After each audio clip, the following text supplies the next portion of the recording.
Fala, meus queridos! Olha só o servicinho massa que pegamos para fazer. Fomos contratados por uma loja de banheiras para fazer a parte elétrica de alimentação das banheiras de exposição deles.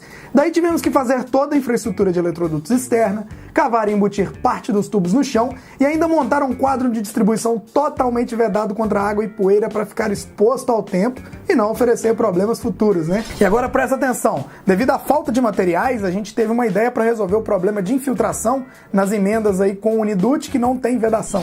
Usamos um espaguete termorretrátil especial para fazer isso, e até que deu um acabamento bem bonito. Mas será que isso funciona? Será que ficou seguro e vedou a tubulação mesmo?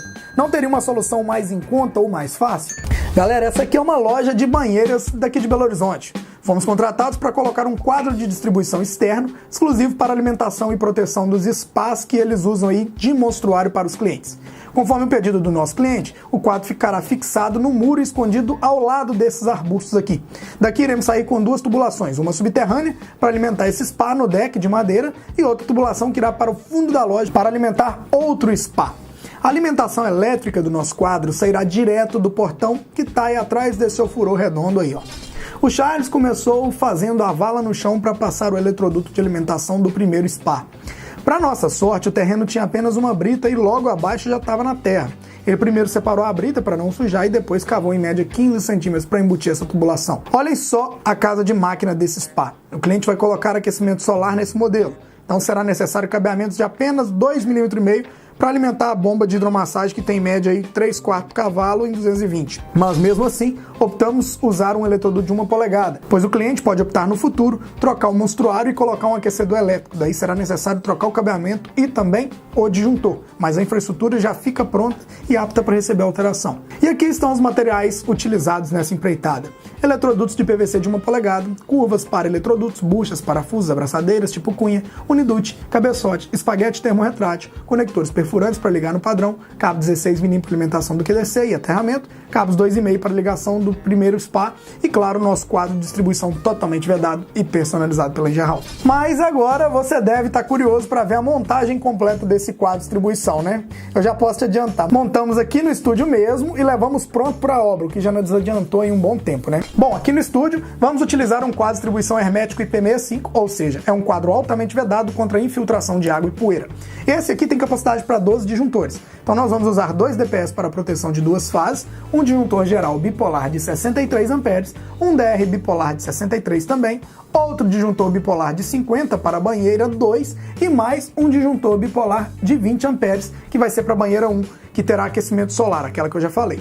O quadro já veio com uns furos no fundo e também com prensa-cabos. Nós usamos tampões em alguns furos, mas será necessário abrir outros furos com uma serra-copo na espessura dos unidutes cônicos de 1 polegada que irão receber os dutos. Como o quadro já está furado, a serra-copo fica sem guia, afinal a broca é menor que o furo existente. Aí a serra fica dançando e não faz o corte. A sugestão do Charlão aqui foi usar uma madeira de guia para a serra-copo, e aí sim deu certo, olha só. Foi possível fazer o furo. Então peguem essa dica aí, ó. Eu mesmo acabei de aprender essa com ele. Quem falou que a gente não aprende com os nossos ajudantes aí, ó? Continuamos então a fazer os outros furos. Aqui serão 3 adaptadores de 1 polegada que irão entrar pelo fundo do quadro, pessoal. Furos feitos, fica uma rebarba de plástico queimado. Utilizamos então um estilete para dar o acabamento, né? O próximo passo é encaixar os unidutes cônicos nos furos feitos. Ele por si só já enrosca no furo dando sustentação. Olha só como está ficando essa parte inferior do quadro de distribuição. E agora já estão todos os componentes de proteção fixados e também colocamos os tampões nos furos existentes que não iremos utilizar, né? Hora de montar os barramentos no quadro e fazer as ligações. Primeiro eu vou colocar o barramento inferior do quadro, ele irá sair do disjuntor geral e alimentar o dispositivo DR por baixo. Nesse dispositivo aqui, pode fazer isso, pessoal, afinal ele não tem polaridade. Agora vou colocar os barramentos pentes que vão ficar em cima dos disjuntores. Primeiro, que barramento sai do DR e alimenta todos os disjuntores das 2 banheiras. Vale lembrar que eu estou usando barramentos bifásicos, pois a tensão de alimentação do QDC é 220 em 2 fases. Depois coloco outro barramento na entrada do disjuntor geral. Optamos por colocar o DPS em série com a entrada do disjuntor geral, pessoal. Isso também pode conforme a norma. Usamos também 2 conectores genéricos junto ao barramento pente para receber as 2 fases de 16 mm que vem direto lá do padrão, né? E vamos usar um barramento de terra para esse quadro aqui. Afinal, esse quadro não tem neutro, né? Apenas 2 fases e o aterramento, pois as banheiras não precisam de neutro. São equipamentos bifásicos, fixo esse barramento com suporte no próprio trilho DIN e testo o encaixe da tampa do quadro. Ao meu ver, vai ficar um ótimo acabamento e seguro também, né? Em seguida, começamos a interligar o DPS no barramento de terra.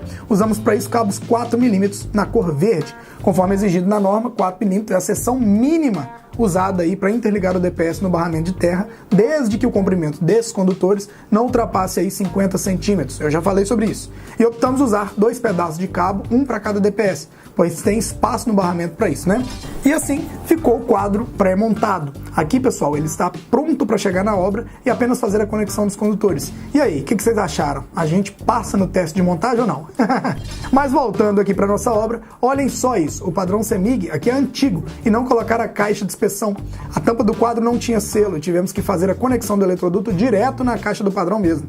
Para isso foi necessário uma serra-copo para furar o aço da caixa. Depois trocamos a serra e usamos uma diamantada para furar o concreto, pois é aqui que vai entrar a curva da nova tubulação que irá alimentar o quadro das banheiras. E assim ficou o furo feito pelas serras que usamos. Num passe de mágica, quebramos um pouco da parede para encaixar a curva. Ela vai ficar basicamente assim, pessoal. Aqui irão passar os cabos de alimentação.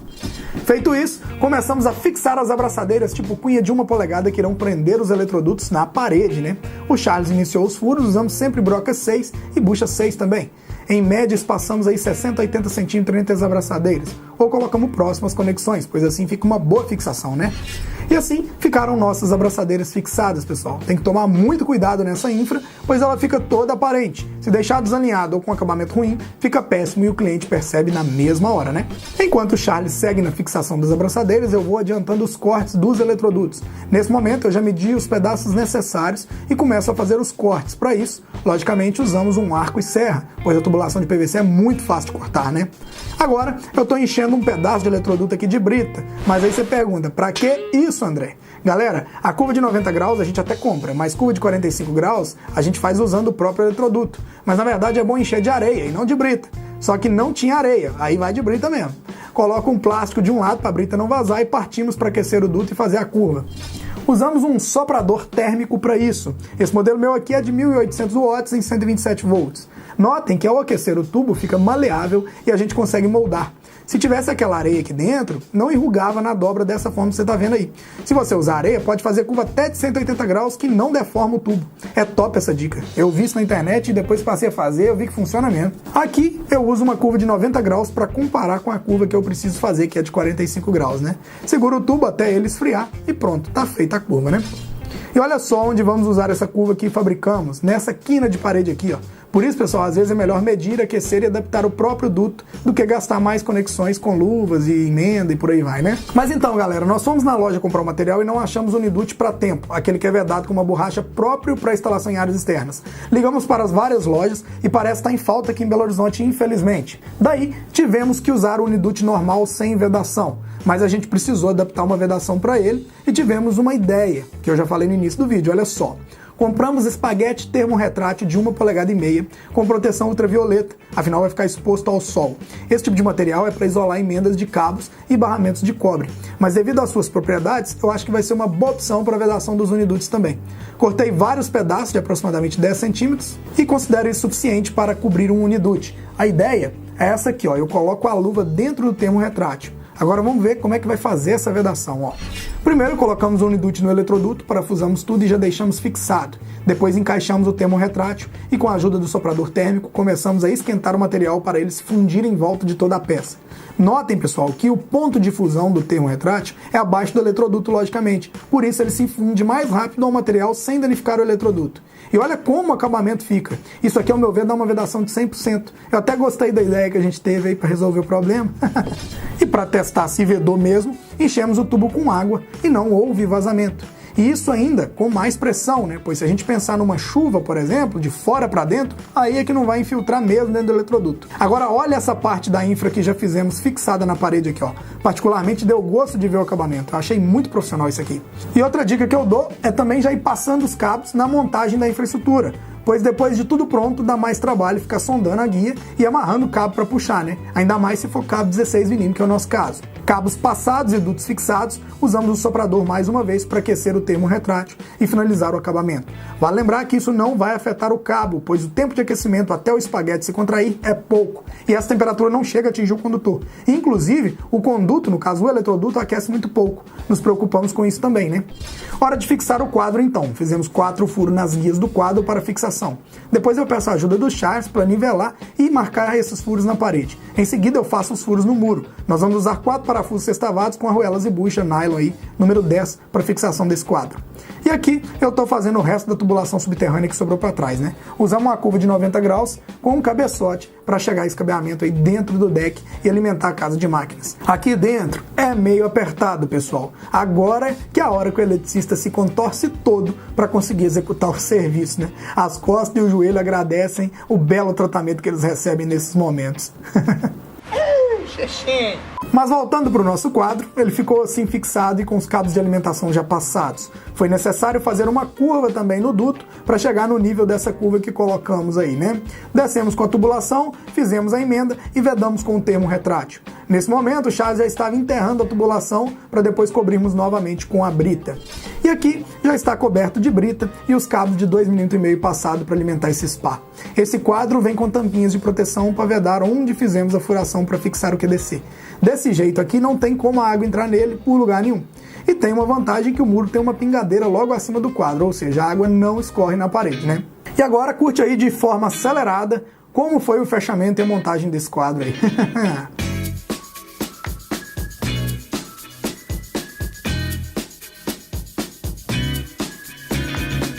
E a conexão lá no padrão ficou assim, pessoal. Iríamos usar conectores perfurantes, mas optamos por usar conectores split bolt mesmo. Notem que pegamos a energia nos cabos que saem do medidor, pois se derivarmos antes do medidor, é furto de energia. Então, mesmo tendo acesso à entrada de energia desse padrão, a gente não fez nenhum gato e manteve a instalação conforme manda a lei, né? Tudo testado, para finalizar, é só encaixar a tampa e tá pronta essa parte. Notem que o nosso quadro foi todo personalizado. Colocamos aí adesivo da Engerhall para identificar os componentes de proteção e também fizemos uma etiqueta externa com a nossa logo e um alerta de risco de choque elétrico para leigos. Achei da hora essa montagem que o Chuck fez aí, viu?